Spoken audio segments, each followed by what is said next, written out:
Good morning once again.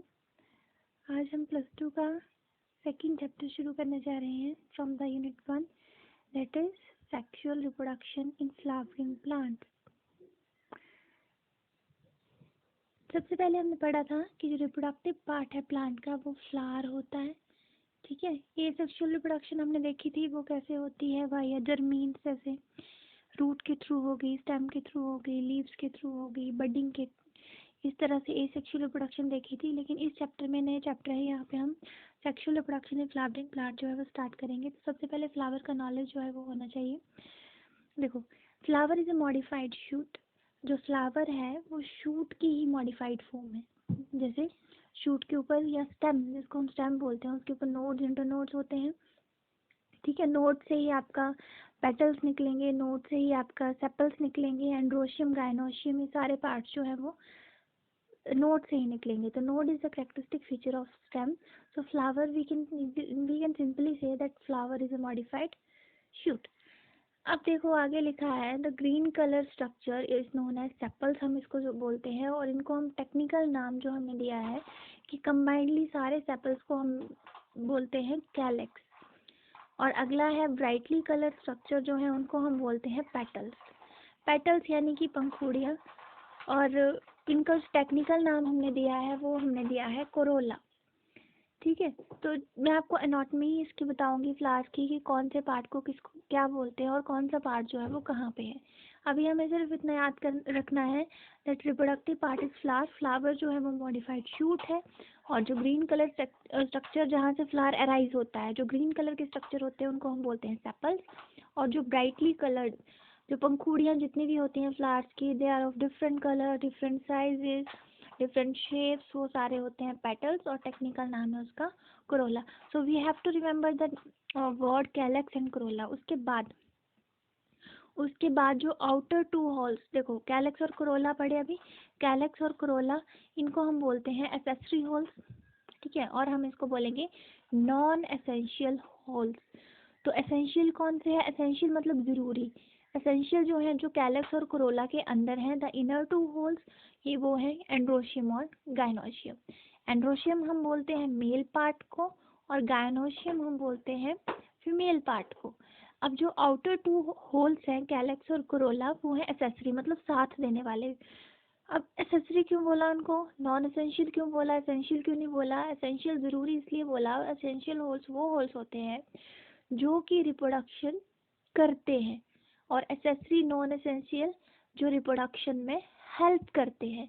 Actually they protect the essential whorls, so they are known as non essential. कौन से? Calyx और Corolla यानी कि sepals और petals. और उसके अंदर जो एंड्रोशियम और गायनोशियम यानी कि मेल और फीमेल पार्ट है वो उसको प्रोटेक्ट करेंगे, और एंड्रोशियम और गायनोशियम एक्चुअल में रिप्रोडक्शन करेंगे। So they are the reproductive, they are the essential whorls of the flower. अब देखिए यहाँ पे आगे मेल पार्ट है स्टेमन। ठीक है, स्टेमन मेल पार्ट भी हम इसको, एंड्रोशियम जो मेल पार्ट भी इसको बोलते हैं, उसको हम स्टेमन बोलते हैं, STAMEN स्टेमन। और इसके दो पार्ट्स हैं। फर्स्ट जो ऊपर वाली लोब आपको दिख रही है वो है, ये आप जब फ्लावर की एनाटॉमी करेंगे तो आपको ज़्यादा अच्छा समझ में आ जाएगा। यहाँ पे सिर्फ डायग्रामेटिकल तरीके से शो किया गया है। तो देखो इसके दो पार्ट्स हैं, एक है एंथर और दूसरा है फिलामेंट। एंथर जो है जो लोब्ड पार्ट है ऊपर का, जो टिप पार्ट है उसकी, दैट इज एंथर। और जो नीचे वाले जो स्टॉक, जो लंबी सी स्टॉक दिख रही है वो है फिलामेंट। ये दोनों चीज़ें याद रखनी है। ठीक है, एंथर एंड फिलामेंट।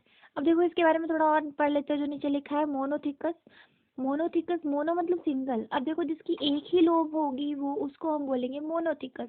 लेकिन जनरली जो फ्लावर्स होते हैं उसका जो एंथर पार्ट होता है वो बेसिकली 2 लोब्स में होता है, जैसे कि डायग्राम में बना, उसकी 2 लोब्स होती हैं, और वो ज़्यादातर फ्लावर्स में यही प्रेजेंट होता है। तो इस थिकस के बेस के ऊपर, थिका यानी कि लोब्स की बेसिस के ऊपर फ्लावर जो है, फ्लावर नहीं सॉरी, जो स्टेमन पार्ट है फ्लावर का, उसको दो, इसमें टेक्निकल नाम उसको दिए गए हैं मोनोथिकस एंड डायथिकस। मोनोथिकस में single low, and dithecous means that is 2 low structure that is found in almost all the flowers. And monothecous के एग्जांपल यहाँ पे लिखे कॉटन, कॉटन प्लांट, ओकरा, भिंडी, और हिबिस्कस, चाइना रोज जिसको बोलते हैं। और दूसरा है देखो carpel. Carpel is the female part, इसको कार्पल भी बोल सकते हैं आप लोग, पिस्टल भी बोल सकते हैं, and it is a female part. तो फीमेल पार्ट के भी 3 पार्ट्स हैं, जो गायनोशियम है उसके भी 3 पार्ट्स हैं। फर्स्ट जो टिप के ऊपर प्रेजेंट है दैट इज स्टिग्मा, और जो लंबी सी स्टॉक दिख रही है, जो हम स्टैमेन के केस में इसको फिलामेंट बोलेंगे, और फीमेल पार्ट के केस में इसको हम स्टाइल बोलेंगे। और जो नीचे वाला जो बल्जिंग पार्ट है that is ovary. So there are 3 parts of the carpel और pistil. First one is stigma, style and ovary. ठीक है, इस सेंस में आपको याद रखनी है स्टिग्मा, स्टाइल एंड ओवरी। अब देखो ये इसके लिए भी 2 टेक्निकल टर्म्स हैं। एक है मोनोकार्पलरी, मतलब जिसमें एक ही पिस्टल होगा, ठीक है, एक ही पिस्टल या एक ही कार्पेल होगा, वो होगी monocarpellary as the name indicates. And multicarpellary, जिसमें बहुत एक से ज़्यादा अगर पिस्टल या कार्पेल प्रेजेंट होते हैं तो उसको हम बोलते हैं मल्टी कार्पलरी। अब देखो ये जो मल्टीपल पिस्टल है, अगर वो फ्री होंगे, अगर वो फ्री होंगे तो वो एपोकार्पस कंडीशन हम इसको बोलेंगे। अगर वो सारे जुड़े हुए होंगे, एक दूसरे के साथ फ्यूज होंगे, तो हम उसको बोलेंगे सिनकार्पस कंडीशन।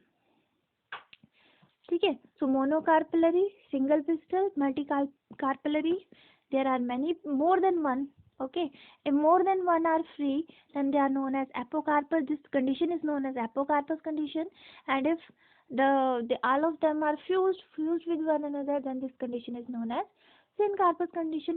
तो ये सारा +1 का रिवीजन था, ये सारी टेक्निकल, इसके अलावा भी बहुत सारी हैं, वो आपको याद रखनी है। ठीक है, और जो मेन थी वो यही थी, और आपको पता होना चाहिए कि रिप्रोडक्टिव पार्ट जो है फ्लावर है, फ्लावर के कौन कौन से पार्ट हैं। अब इसकी एनाटॉमी करते हैं थोड़ी देर में, और देखते हैं कि इसके देखो कहाँ पे सेपल्स हैं, कहाँ सेपल जो ग्रीन ही होंगे, ठीक है। पेटल्स जो होते हैं वो ब्राइटली कलर्ड होते हैं, अगर नहीं भी हो सकते हैं, ठीक है, ये भी एक्सेप्शन है कि नहीं भी हो सकते हैं पेटल्स ऑलवेज, ज़रूरी नहीं है हमेशा वो ब्राइटली कलर्ड होंगे, लेकिन ज़्यादातर जो है ब्राइटली कलर्ड होते हैं, सेंटर्ड होते हैं। क्यों होते हैं ये हम आगे वाले टॉपिक्स में पढ़ेंगे। और देखो कैलेक्स और कोरोला आपको याद रखना है, एंडोशियम ग्राइनोशियम नहीं भूलना है। स्टेमन जो और मेल और फीमेल पार्ट इसके कार्पल पिस्टल, इसके फर्दर कौन कौन से पार्ट हैं, और जो टेक्निकल टर्म्स जो दी गई हैं वो आपको याद रखनी है। हम नेक्स्ट वीडियो मिलते हैं थोड़ी देर में।